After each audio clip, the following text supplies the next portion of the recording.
أعمالنا من يهده الله فلا مضل له ومن يضلله فلا هادي له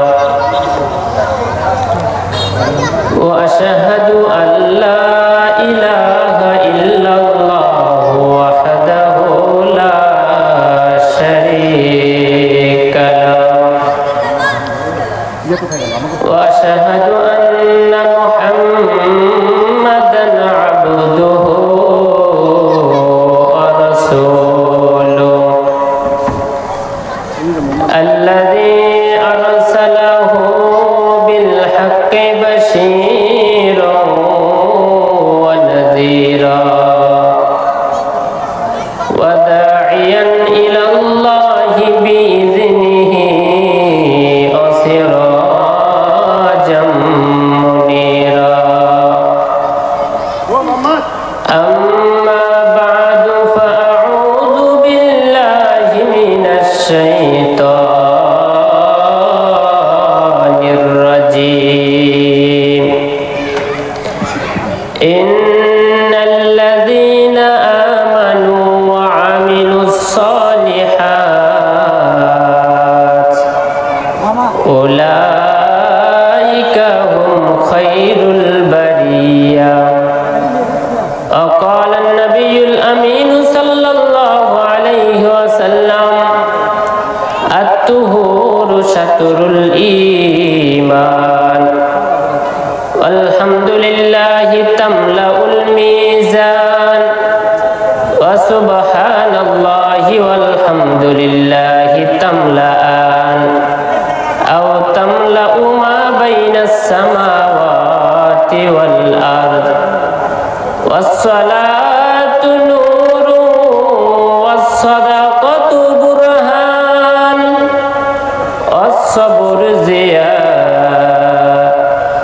والقرآن حجة لك أو عليك أو كما قال عليه الصلاة والسلام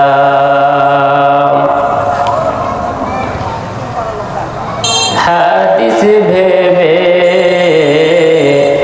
ভুল করে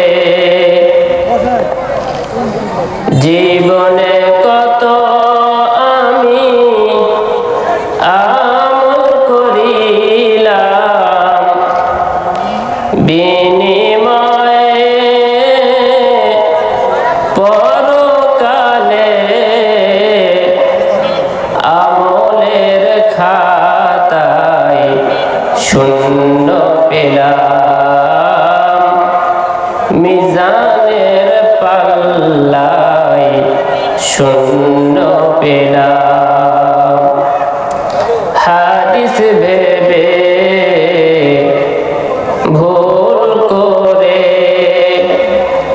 জীবনে আমি কত আমল করিলাম বিনিময়ে পরকালে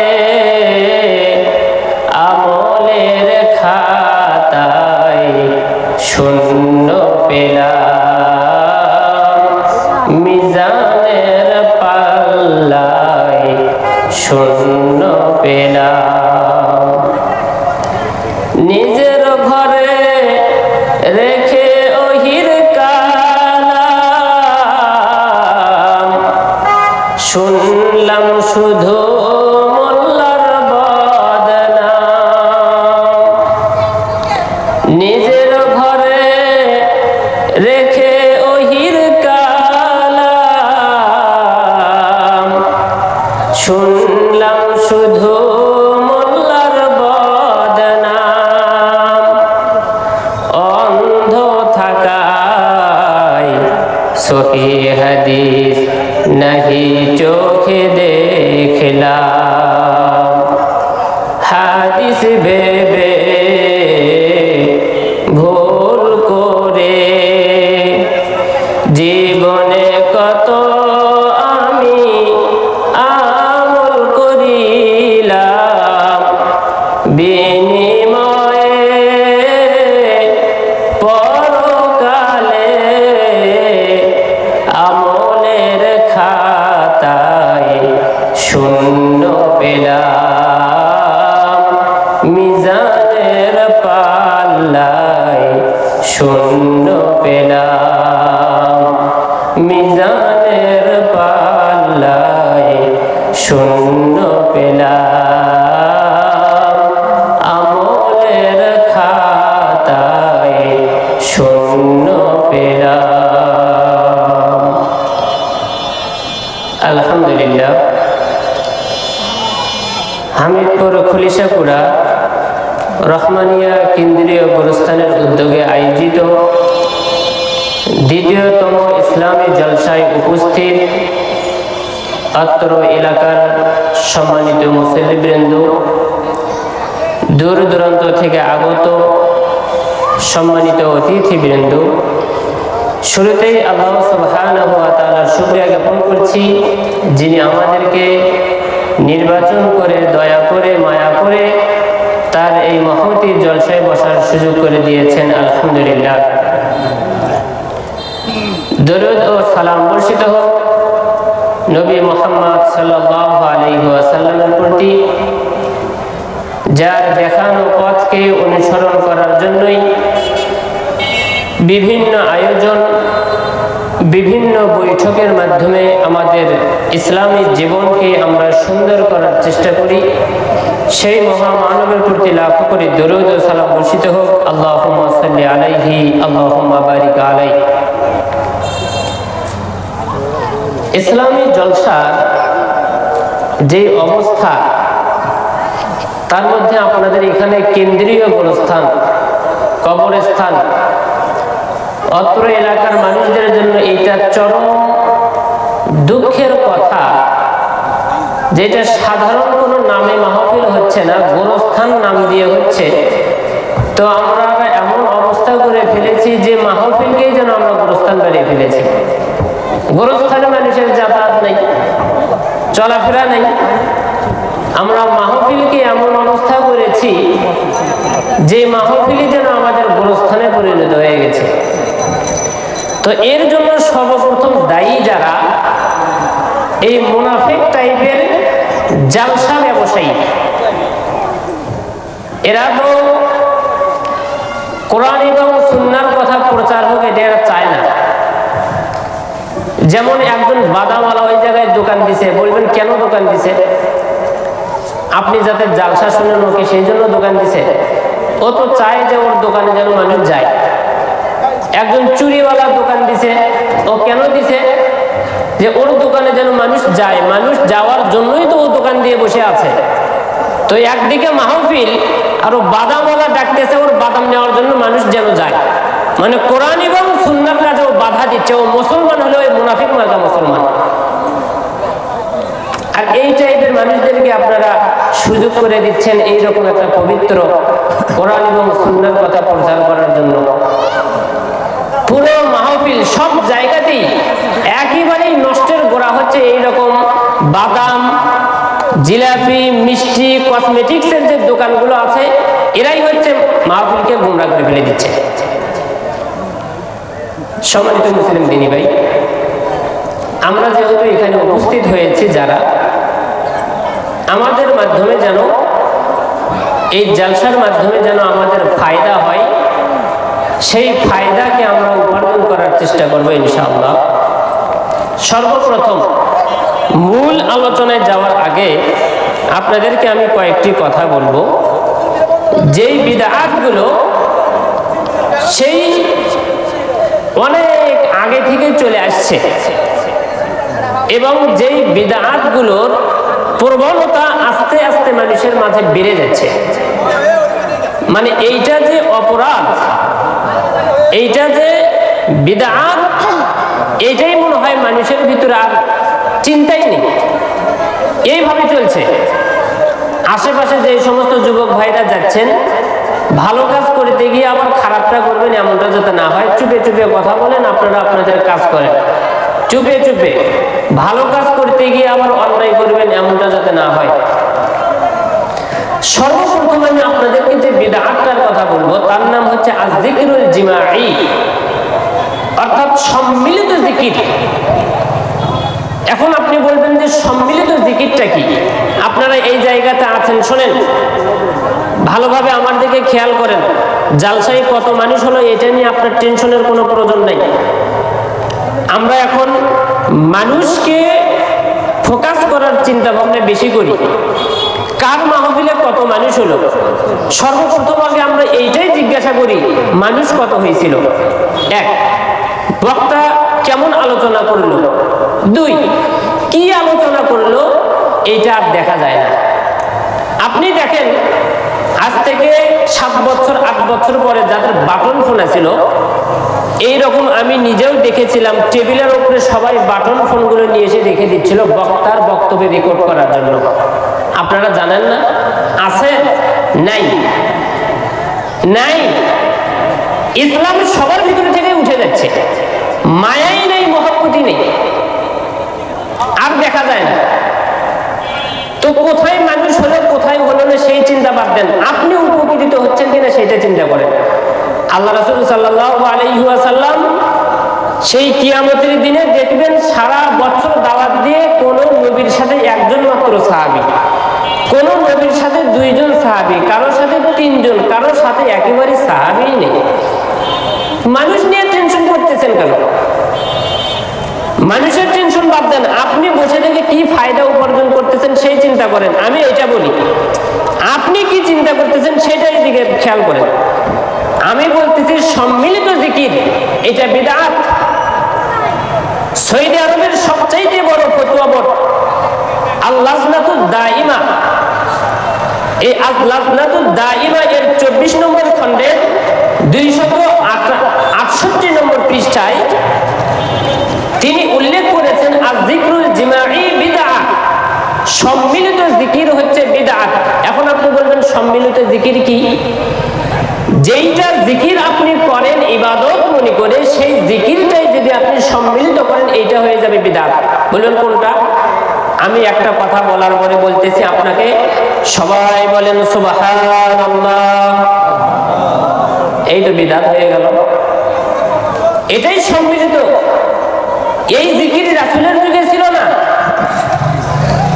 যে যেখান থেকে সেখান থেকে শুধু জিকির পাঠ করবে। আমি যেমন শুরুতে কি বলছি, আল্লাহর প্রশংসা জ্ঞাপন করছি, আলহামদুলিল্লাহ। আমি জ্ঞাপন করলাম, সাথে সাথে আপনি জ্ঞাপন করলেন। কোথায় সুবহানাল্লাহ বলতে হবে এইটা আপনি জেনে নেবেন, কোথায় ইন্না লিল্লাহ বলতে হবে এইটা আপনি জেনে নেবেন, কোথায় মাশাআল্লাহ বলতে হবে এইটা আপনি জেনে নেবেন, কোথায় আলহামদুলিল্লাহ বলতে হবে এইটা আপনি জেনে নেবেন। আমি বলতেছি আপনাকে বলার কথা, এরপরে আপনি বলতেছেন, এইটার নামই হচ্ছে বিদআত। রাসূলের যুগে ছিল না। এখন আপনি বলবেন এটা আবার কেমন কথা? এই সম্মিলিত জিকির থেকে বেঁচে থাকার চেষ্টা করবেন। বক্তা বলতে বললেই আপনি বলবেন না, আপনি পছন্দ মতো বলবেন। কোথায় হঠাৎ করে একটা মানুষ রাস্তা দিয়ে যাচ্ছিলেন, যাইতেই একটা ইটের সাথে বাড়ি খেয়ে পড়ে গেল, আপনি তখনই বলবেন ইন্না লিল্লাহ। আমি আপনাকে কেন শিখে দেব? আমি শিখে দেওয়ার পরে আপনি কেন বলবেন? যেই কোনো ভালো সংবাদ শুনলে আলহামদুলিল্লাহ বলতে হয়, এটা রাসূলুল্লাহ সাল্লাল্লাহু আলাইহি ওয়াসাল্লাম শিখিয়ে দিয়েছেন। এরপর কোরআন তেলাওয়াত করা হয় বিভিন্ন জায়গাতে, জালসাগুলোতে যখন আপনি দেখবেন তেলাওয়াত করার পরে বক্তা বলতেছেন, সকলেই সুমধুর কণ্ঠে বলেন আউযু বিল্লাহি মিনাশ শাইতানির রাজিম, বিসমিল্লাহির রহমানির রহিম। এরপরে একটা সূরা ধরে দিল, সহজ সূরা, আপনি সেই সূরা পাঠ করতেছেন। এর নাম হচ্ছে সম্মিলিত কোরআন পড়া।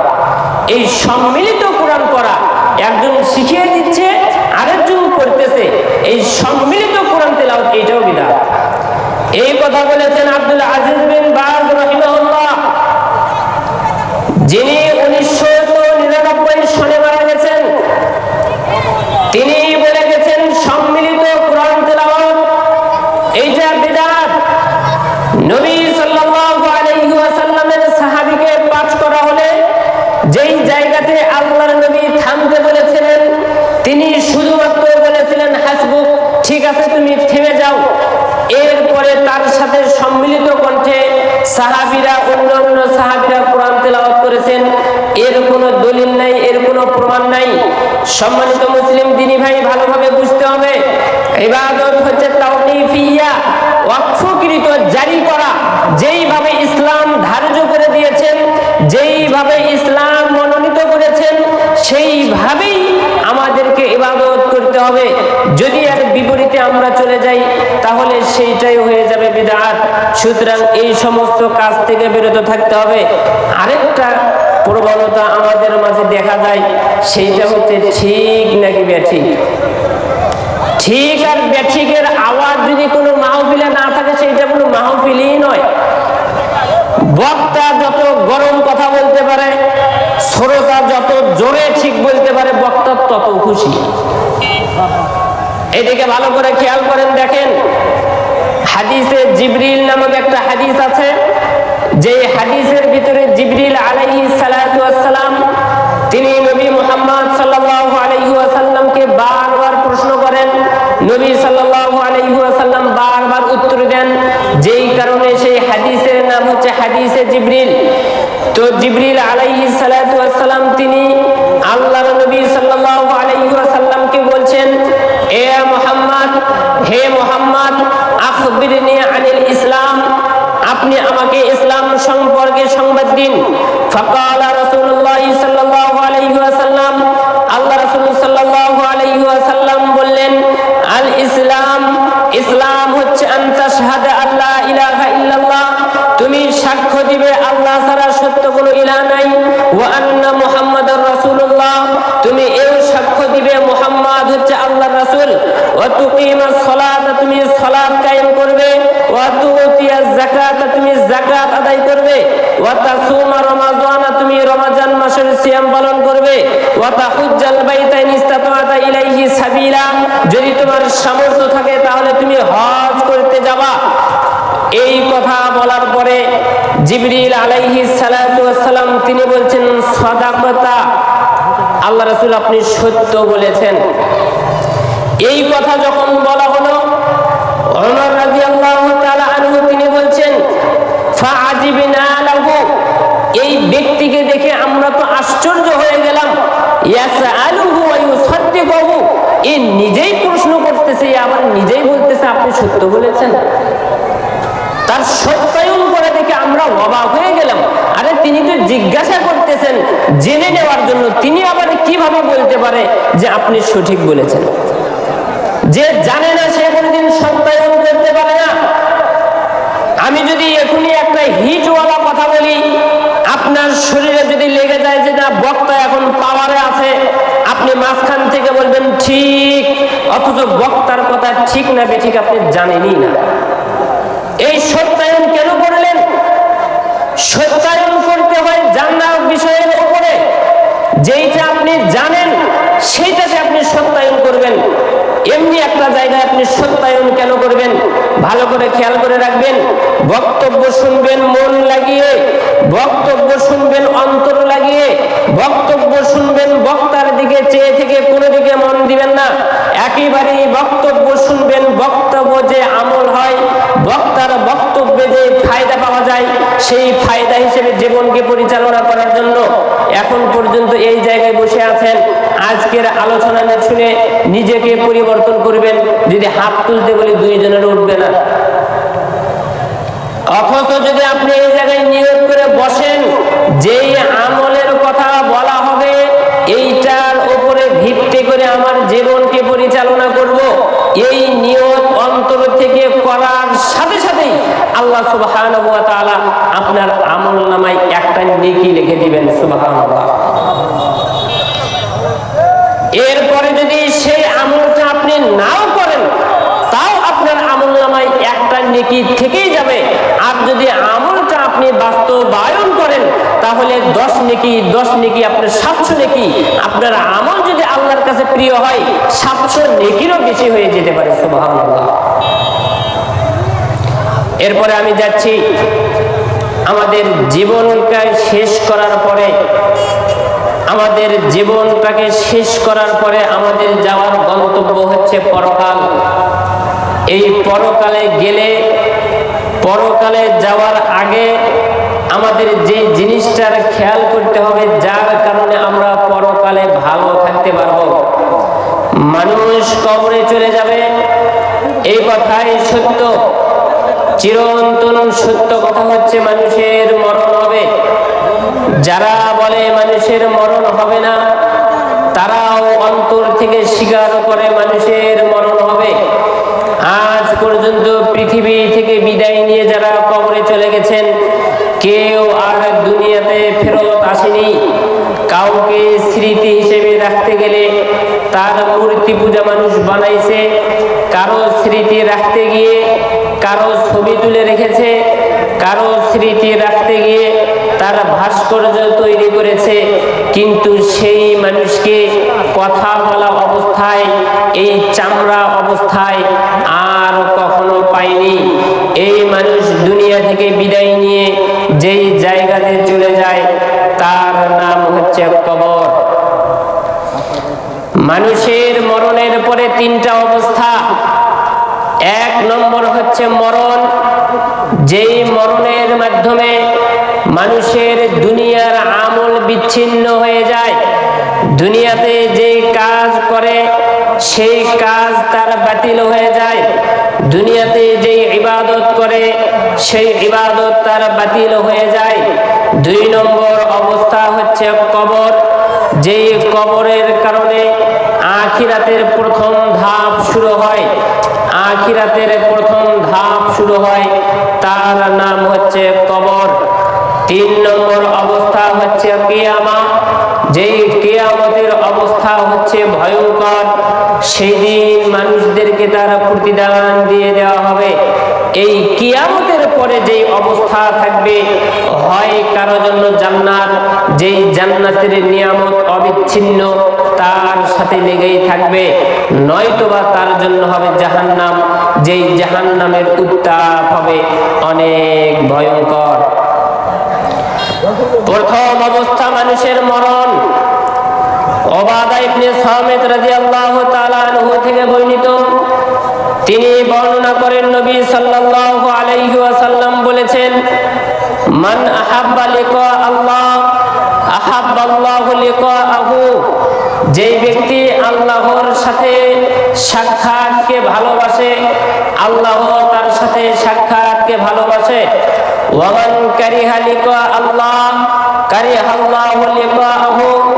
যেই ব্যক্তি আল্লাহর সাথে সাক্ষাৎকে অপছন্দ করে, আল্লাহ তার সাথে সাক্ষাৎকে অপছন্দ করে।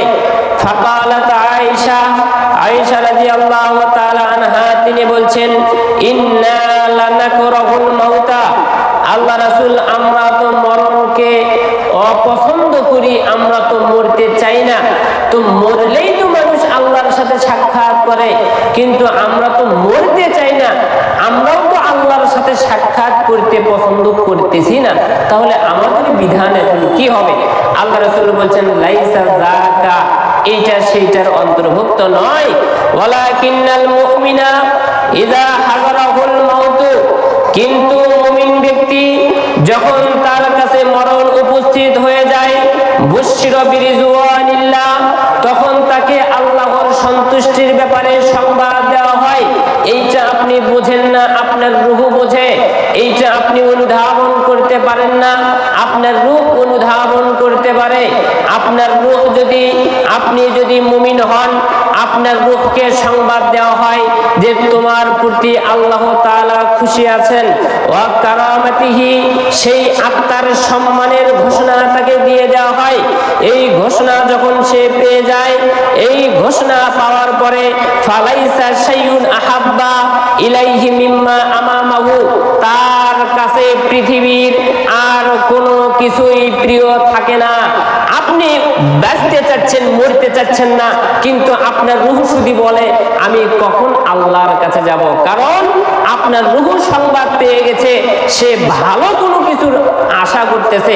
আপনার রূহ সংবাদ পেয়ে গেছে আল্লাহ তার প্রতি খুশি আছে, আপনার রূহ সংবাদ পেয়ে গেছে, তাকে সম্মানের সাথে রাখা হবে। ফা আহাব্বা লিকা আল্লাহ, সে তো আল্লাহর সাথে সাক্ষাৎকে ভালোই বাসলো। ওয়া হাব্বাল্লাহু লিকাহু, আল্লাহ তার সাথে সাক্ষাৎকে ভালোবাসে। ওয়া ইন্নাল কাফিরা ইযা হুজিরা, যখন কোন কাফের বান্দা তার কাছে মরণ উপস্থিত হয়ে যায়, বুশরা বিআযাবিল্লাহি ওয়া উকুবাতিহি, তখন তাকে আল্লাহর আযাবের দুঃসংবাদ দেওয়া হয়, তার খারাপ পরিণতির দুঃসংবাদ দিয়ে দেওয়া হয়। ফালাইসা শাইউন আকরাহা ইলাইহি মিম্মা আমামাহু, তখন দুনিয়ার কোনো কিছুই তার কাছে আর খারাপ থাকে না, সবচাইতে ঘৃণিত কাজ এইটাই থাকে, আমি এই অবস্থায় আল্লাহর কাছে সাক্ষাৎ করব। রূহ তখন আল্লাহর কাছে যেতে চায় না। কারিহা লিকা আল্লাহ ওয়া কারিহাল্লাহু লিকাহু, সে আল্লাহর কাছে যাইতে অপছন্দ করে, আল্লাহ তার সাথে সাক্ষাৎ করতে অপছন্দ করে। এইটা হয় কখন? যখন সেই ব্যক্তি কাফের থাকে, তখন মানুষের অবস্থা দুইটা, হয় সে মুমিন নয়তো সে কাফের। মুমিন হলে পরিণাম ভালো, কাফের হলে পরিণাম খারাপ। এইটা হচ্ছে রূহকে কবজ করার আগের ঘটনা। রূহকে যখন কবজ করা হয়ে যায়, আবু সাঈদ খুদরি রাদিয়াল্লাহু তাআলা আনহু থেকে বর্ণিত, তিনি বলেন রাসূলুল্লাহ সাল্লাল্লাহু আলাইহি ওয়াসাল্লাম বলেছেন, ইযা বুজিআতিল জিনাজা, জানাজা যখন শেষ হয়ে যায়, ফাহতামালাহা রিজালু আলা আনাকিহিম, মানুষ যখন তাদের ঘাড়ের উপরে ভর দিয়ে মাইয়িতকে যখন নিয়ে যায়, বহন করে নিয়ে যায় কবরস্থানের দিকে, ফাইন কানাত সালিহা, সেই মাইয়িত যদি ভালো হয়, ক্বালাত, তখন সেই ব্যক্তি বলে, কদ্দিমুনি কদ্দিমুনি, তোমরা আমাকে তাড়াতাড়ি নিয়ে চলো, তাড়াতাড়ি নিয়ে চলো। কারণ রূহ জানে আমি আমার রবের কাছে যাব, কারণ রূহ জানে আল্লাহ আমার প্রতি সন্তুষ্ট, কেননা রূহ জানে আমার অবস্থান হচ্ছে সম্মানিত অবস্থান। এই জন্য মাইয়িত বলতে থাকে, আমাকে দ্রুত নিয়ে চলো, আমাকে দ্রুত নিয়ে চলো। ওয়াইন কানাত গায়রা সালিহা, যদি সেই ব্যক্তি সৎ না হয়ে থাকে, তখন সে বলে, ইয়া ওয়াইলাহা আইনা ইয়াযহাবুনা বিহা, হাই এদের কি হলো, এরা ওই মাইয়িতকে নিয়ে কোথায় যায়? রূহ তখন বলতে থাকে, এই মাইয়িতকে নিয়ে এরা যায় কোথায়? সে ভয় করে, কেননা সে দুঃসংবাদ পেয়েছে আল্লাহর আযাবের, কেননা সে দুঃসংবাদ পেয়েছে আল্লাহর খারাপ পরিণামের। এই জন্য সে ব্যক্তি বলে, সেই মাইয়িত বলে, একে নিয়ে এরা কোথায় যায়? সে যেতে ভয় করে। এতটা ভয়ের ভিতরে থাকে, নবী সাল্লাল্লাহু আলাইহি ওয়াসাল্লাম বলছেন, ইয়াসমাউ সাউতাহা কুল্লু শাইইন ইল্লাল ইনসান, পৃথিবীর বুকে, জমিনের বুকে যত প্রাণী আছে সবাই তার এই আর্তনাদ শুনতে পায়, শুধুমাত্র মানুষ শুনতে পায় না। ওয়ালাউ সামিআহাল ইনসান, এই মানুষরা যদি তাদের আওয়াজকে বুঝতে পারত, একজন রূহ বাঁচার জন্য কতটা আর্তনাদ করে, আমার এই খারাপ আত্মা বাঁচার জন্য কতটা আর্তনাদ করে, এইটা যদি মানুষ বুঝতে পারত, লা ফাইফা, অবশ্যই সেই মানুষ মারা যেত যে এই আওয়াজটা শুনতে পেত। কত ভয়ঙ্কর ভাবে আর্তনাদ করে খারাপ রূহ। এ হচ্ছে দুনিয়ার বুকে মাইয়িতের কথা। যখন মাইয়িতকে কবরের দিকে নিয়ে যাওয়া হয়, তখনকারই এই অবস্থা। এরপরে কবরের ভেতরে যখন রাখা হয়, 2 নম্বর জায়গা হচ্ছে কবর। কবরে যখন মাইয়িতকে রাখা হয়, মাইয়িতকে যখন 3টা প্রশ্ন করা হয়, মুমিন ব্যক্তি হলে 3টা প্রশ্নের উত্তর দেয়।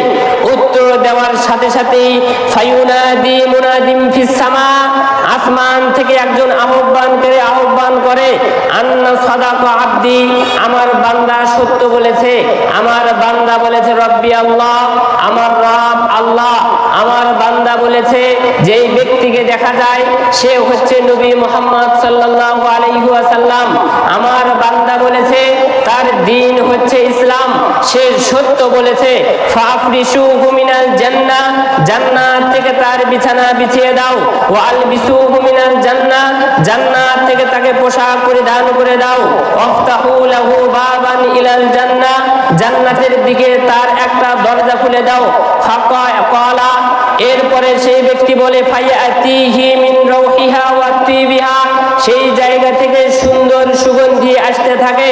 ফায়ুফসাহু লাহু ফি কবরিহি মাদ্দা বাসারিহি, তার চক্ষু যত দূর যায় তার কবরকে ততখানি প্রশস্ত করে দেওয়া হয়।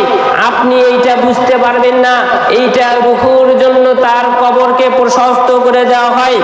এরপরে সেই ব্যক্তি বলে, ফায়াতিহি রাজুলুন হাসানুন ওয়াজহি, সুন্দর আকৃতির এক ব্যক্তি আসবে, হাসানুস সিয়াবি, তার কাপড় সুন্দর, তৈয়িবুর রিহি, খুব সুন্দর সুগন্ধি তার শরীর থেকে বের হবে। ফায়াকুল, তারপর সে বলবে, আবশির বিল্লাযী ইয়াসুরুকা, তুমি সুসংবাদ গ্রহণ করো যে তোমাকে আনন্দিত করেছে। হাদা ইয়াউমুকাল্লাযী কুনতা তুআদু, এইটা হচ্ছে সেই দিন যেই দিনের অঙ্গীকার তোমাকে করা হয়েছিল। কবর আছে এই কথা বলা হয়েছিল, ভালো পরিণাম আছে সেই কথা বলা হয়েছিল, জান্নাত আছে সেই কথা বলা হয়েছিল, জাহান্নাম আছে সেই কথা বলা হয়েছিল। তুমি আজকের এই দিনের ভালো সুসংবাদ গ্রহণ করো। তখন মাইয়িত বলবে, মান আনতা, তুমি কি? এই সুন্দর আকৃতিতে সুন্দর পোশাকে দেখা যায় তুমি কে? ফাওয়াজহুকাল ওয়াজহু ইয়াজিউ বিল খায়র, তোমার সুন্দর পোশাক সুন্দর চেহারা দেখে বোঝা যায় তুমি হয়তোবা ভালো কোনো সংবাদ নিয়ে এসেছো। তখন সেই ব্যক্তি বলবে, আনা আমালুকা সালেহ, আমি তোমার সৎ আমল। দুনিয়ার বুকে সৎ আমলের কারণে কবরে শান্তিতে থাকা যায়, যেই কারণে দুনিয়াতে সৎ আমল করতে হয়। এরপরে 3 নম্বর অবস্থা হচ্ছে কবরের পরে তার কিয়ামত। এই কথা কথোপকথনের পরে, সুন্দর বিছানা তাকে বিছিয়ে দেওয়ার পরে, কবরকে প্রশস্ত করে দেওয়ার পরে সেই ব্যক্তি ঘুমিয়ে যায় একটা সময়, শুধুমাত্র একটা ওয়াক্তের সময়ের মতো, শুধুমাত্র সময়।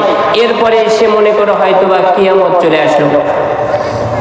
3 নম্বর অবস্থা যখন শুরু হয়ে যায় কিয়ামত, মানুষরা যখন সিংহায় ফুৎকার দেওয়া হবে, মানুষরা ভীত হয়ে দলে দলে ছুটতে থাকবে, সূর্য মাথার উপরে উঠে যাবে। সেই দিন মুমিন বান্দা যারা হবে তারা নিরাপদে উঠবে। কিয়ামতের দিন তার পাপের মাধ্যমে যতটুকু পাপ হবে সেই পাপের উপরে নির্ভর করে কেউ তার হাঁটু পর্যন্ত ঘাম হবে, কারো কোমর পর্যন্ত, কারো গলা পর্যন্ত, কেউ তার পাপের ভেতরে হাবুডুবু খাবে। এমন অবস্থার দিনে মুমিন বান্দারা কিয়ামতের দিনে নিরাপদ জায়গাতে বাস করবে, আল্লাহ তাআলার আরশের ছায়ার নিচে বাস করবে। এরপরে পুলসিরাত পার হওয়ার কথা আমরা শুনেছি। পুলসিরাত পার হতে হয়, যেই পুলসিরাত পার হওয়ার কথা নবী সাল্লাল্লাহু আলাইহি ওয়াসাল্লাম বলেছেন, ইয়ামুরু আউয়ালুকুম কাল বারকি, বিদ্যুতের গতিতে প্রথম ব্যক্তি পার হয়ে যাবে। সাহাবী বলছেন, কুনতু, আমি বললাম, বিআবি আনতা ওয়া উম্মি, আমার বাবা এবং মা আপনার জন্য কুরবান হয়ে যাক। আইয়ু শাইইন কামারুল বারকি, বিদ্যুতের গতিতে পার হয়ে যাবে, সেইটা আবার কেমন? আল্লাহ রাসূল সাল্লাল্লাহু আলাইহি ওয়াসাল্লাম বলছেন, তুমি কি বিদ্যুৎ দেখোনি? এক পাশে চমকে যেমন হঠাৎ করে অন্যদিকে চমকায়, এত দ্রুত একজন মানুষ তার পুলসিরাত পার হয়ে চলে যাবে। এরপর রাসূলুল্লাহ সাল্লাল্লাহু আলাইহি ওয়াসাল্লাম বলছেন, কামারুর রিহ, বাতাসের গতিতে পার হয়ে চলে যাবে। কামারুত তৈরি, পাখির গতিতে পার হয়ে চলে যাবে। ওয়াসাদ্দির রিজালি, কেউ দ্রুত গতিতে দৌড়ে পার হয়ে চলে যাবে। তাজরি বিহিম আমালুহুম, তারা তাদের আমলের উপরে নির্ভর করে পার হয়ে চলে যাবে। ভালো করে এই জায়গাটা খেয়াল করেন। আল্লাহ রাসূল সাল্লাল্লাহু আলাইহি ওয়াসাল্লাম বলছেন, প্রথমে যে পার হয়ে যাবে বিদ্যুতের গতিতে, এরপরে কেউ চোখের পলকে পার হয়ে চলে যাবে, এরপরে কেউ দ্রুত গতিতে দৌড়ে পার হয়ে চলে যাবে, কেউ পাখির গতিতে পার হয়ে চলে যাবে, কেউ বাতাসের গতিতে পার হয়ে চলে যাবে। এই যে তাদের পার হওয়ার ভিন্নতা, এই ভিন্নতা হবে তাদের আমলের কারণে। যার আমল যত বেশি হবে সে তত দ্রুত গতিতে পার হয়ে চলে যাবে, যার আমল যত বেশি হবে সে তত দ্রুত গতিতে তাড়াতাড়ি পার হয়ে চলে যাবে। এই পার হওয়ার সময় ওয়ানাবিয়ুকুম কাইমুন আলাস সিরাত, পুল সিরাত পার হওয়ার সময় এই পুল সিরাতের যে কিনারা, এই কিনারায় আমাদের নবী মুহাম্মদ সাল্লাল্লাহু আলাইহি ওয়াসাল্লাম তিনি দাঁড়ানো থাকবেন। দাঁড়িয়ে তিনি বলতে থাকবেন, রব্বি সাল্লিম সাল্লিম, রব্বি সাল্লিম সাল্লিম, আমার এই উম্মতকে তুমি নিরাপদে পার করো, আমার এই উম্মতকে তুমি নিরাপদে পার করো। আমাদের নবী শুধু দুনিয়াতেই কান্না করেনি, দুনিয়াতে তিনি কোনো কিছু চাননি এই কারণে যে তিনি কিয়ামতের দিনে তার উম্মতের জন্য সুপারিশ করতে পারবেন। তিনি দুনিয়াতে কিছু চাননি এই কারণেই যে তিনি পরকালে যেন উম্মতের উপকারে আসেন সেই জন্য। কোন উম্মতের কথা বলেছেন? এখন পর্যন্ত রাস্তায় ঘোরাঘুরি করতেছেন সেই উম্মতের কথা। আল্লাহর নবী সাল্লাল্লাহু আলাইহি ওয়াসাল্লাম পুল সিরাতের এক কিনারায় দাঁড়িয়ে তিনি বলবেন, রব্বি, হে আমার প্রতিপালক, সাল্লিম সাল্লিম, তুমি আমার এই উম্মতকে নিরাপদে পার করো। এই কোন উম্মতের কথা বলছেন? এখনো যে আড্ডা দিয়ে ঘুরে বেড়াচ্ছে, তার নবীর কথা শুনতে পছন্দ করতেছে না, সেই উম্মতের কথা বলছেন। নবী আমাদেরকে যত ভালোবাসেন, আমরা উম্মত হিসেবে নবীকে ততটা ভালোবাসতে পারিনি। নবী আমাদেরকে যত মহব্বত করেন, আমরা উম্মত হিসেবে নবীকে ততটা আমরা মহব্বত করতে পারিনি। আমি এইটা এই জন্যই বললাম যে মানুষ পার হয়ে যাবে তাদের আমলের গতিতে। আল্লাহ রাসূল সাল্লাল্লাহু আলাইহি ওয়াসাল্লাম বলছেন, হাত্তা তাজিজা আমালুল ইবাদ, এই রকম ভাবে পার হতে হতে বান্দার আমল একেবারে কমে যাবে, অপারগ হয়ে যাবে, বান্দা পার হওয়ার আর সামর্থ্য রাখবে না। হাত্তা ইয়াজি আর রাজুল, সেই ব্যক্তি ধীরে ধীরে পার হয়ে চলে যাবে। ফালা ইয়াস্তাতিউ সাইরা ইল্লা জাহফা, ওই ব্যক্তি যেতে পারবে না। মানুষ যেমন করে পাছার উপরে ভর দিয়ে, যাদের হাত নাই, যাদের দুই পা নাই, তারা যেমন করে ছেঁচড়ে ছেঁচড়ে পার হয়ে চলে যায়, মানুষরা সেই রকম পার হয়ে চলে যাবে, কারণ তাদের পর্যাপ্ত পরিমাণ আমল নাই। ক্বালা রাসূলুল্লাহ সাল্লাল্লাহু আলাইহি ওয়াসাল্লাম, وفي حافظي الصراط كلاليب معلقة معمورة بأخذ من أمرت به, তার পাশে কাঁটা বিছিয়ে দেওয়া থাকবে, ঝুলন্ত থাকবে। যাকে আদেশ করা হবে এই কাঁটা তাকে ক্ষত বিক্ষত করে ফেলে দিবে। ফামাখদুশুন নাজিন, ক্ষত বিক্ষত হয়ে সেই ব্যক্তি পুলসিরাত পার হয়ে চলে যাবে। এর ক্ষত বিক্ষত হয়েছে, বিভিন্ন জায়গায় কাটা গেছে, বিভিন্ন জায়গায় ছিঁড়ে গেছে, বিভিন্ন জায়গায় ফিরে গেছে, কারণ তার পর্যাপ্ত পরিমাণ আমল নাই। এরপরেও সেই ব্যক্তি পার হয়ে চলে যাবে। ওয়ামাকুদুশুন ফিন্নার, কেউ বা ক্ষত বিক্ষত হয়ে জাহান্নামের ভিতরে পড়ে যাবে, পুলসিরাতের নিচে পড়ে যাবে, পার হতে পারবে না। এই হচ্ছে আমাদের আমলের অবস্থার কারণে পুলসিরাত পার হওয়ার অবস্থা। এই কথার পরে আবু হুরায়রা রাদিয়াল্লাহু তাআলা আনহু তিনি তার নিজের নফসের কসম করে বলছেন, ইন্না ক্বারা জাহান্নাম লা সাবউনা খরিফা, নিশ্চয় জাহান্নামের গভীরতা হচ্ছে 70 বছরের পথের মতো গভীরতা। এত গভীরতাপূর্ণ জাহান্নাম হচ্ছে জাহান্নাম। সুতরাং আমাদেরকে ভয় করতে হবে। এই যে অবস্থা শুনলেন, মানুষ মরণের সময় অবস্থা, মানুষের কবরের অবস্থা, মানুষের পুলসিরাতের অবস্থা, কিয়ামতের অবস্থা, এই অবস্থা থেকে বাঁচার জন্য যেই কাজ করতে হবে তার নাম হচ্ছে আমলে সালেহ, সৎ কাজ করতে হবে। আল্লাহ সুবহানাহু ওয়া তাআলা সূরা বাইনার ভিতরে বলছেন, ইন্নাল্লাযীনা আমানু ওয়া আমিলুস সালিহাতি উলাইকা হুম খায়রুল বারিয়া, নিশ্চয় যারা ঈমান আনে, নিশ্চয় যারা সৎ আমল আমল করে তারাই হচ্ছে সৃষ্টির সেরা মানুষ, সৃষ্টির সেরা। একেবারেই এই কথা সত্য নয়। যারা আল্লাহর ইবাদত করে না, যারা আল্লাহর সাথে নাফরমানি করে, তারা একেবারেই নিকৃষ্ট প্রাণী, তারা হচ্ছে মানুষের একেবারেই খারাপ মানুষ। যারা আল্লাহর ইবাদত বন্দেগী করে, যারা নবী সাল্লাল্লাহু আলাইহি ওয়াসাল্লামের আনুগত্য করে, তারাই হচ্ছে সৃষ্টির সেরা। সম্মানিত মুসলিম দিনী ভাই, ইবাদত যদি আমরা করি, আমলে সালেহ যদি আমরা করি, তাহলে আমরা কিয়ামতের দিনে মুক্তি পাবো। আমি শুধু একটা হাদিস বলছি 2 মিনিটে।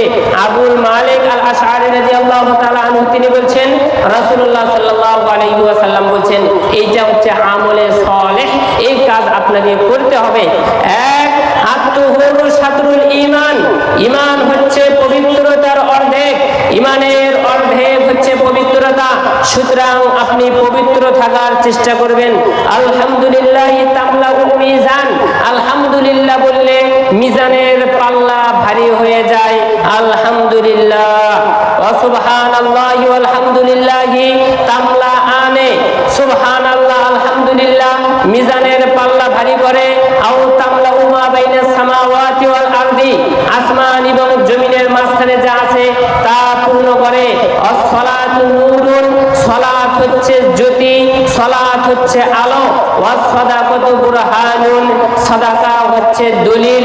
সালাত আদায় করবেন, কিয়ামতের দিনে নূর পাবেন। সাদাকা করবেন, কিয়ামতের দিনে দলিল পাবেন। আস-সাবরু জিয়াউন। ধৈর্য ধারণ করা হচ্ছে আলো, ধৈর্য ধারণ করা হচ্ছে জ্যোতি। যেই কোনো অবস্থাতেই হোক না কেন ধৈর্য ধারণ করবেন। ওয়াল কুরআনু হুজ্জাতুন লাকা ওয়া আলাইক। কুরআন আপনার পক্ষে যাবে, হয়তোবা বিপক্ষে যাবে। কুরআন আপনার কিতাব, কুরআন আপনার জন্য, কুরআন আপনার কিতাব, কুরআন আপনার চলার দিক নির্দেশনা। কুরআনকে অনুধাবন করার চেষ্টা করবেন। এতদিন পর্যন্ত যদি না করে থাকেন, কুরআনকে পড়ার জন্য সর্বদাই কিয়ামত পর্যন্ত চেষ্টা চালিয়ে যাবেন। আল্লাহ সুবহানাহু ওয়া তাআলা আমাদেরকে আমলে সালেহ করার মাধ্যমে মরণের সময়, কবরের ভিতরে, কিয়ামতের দিনে পুলসিরাত নিরাপদে পার করার তৌফিক দান করি বলে আল্লাহুম্মা আমিন। আল্লাহ তুমি আমাদেরকে আমলে সালেহ করার তৌফিক দান করো। আল্লাহ।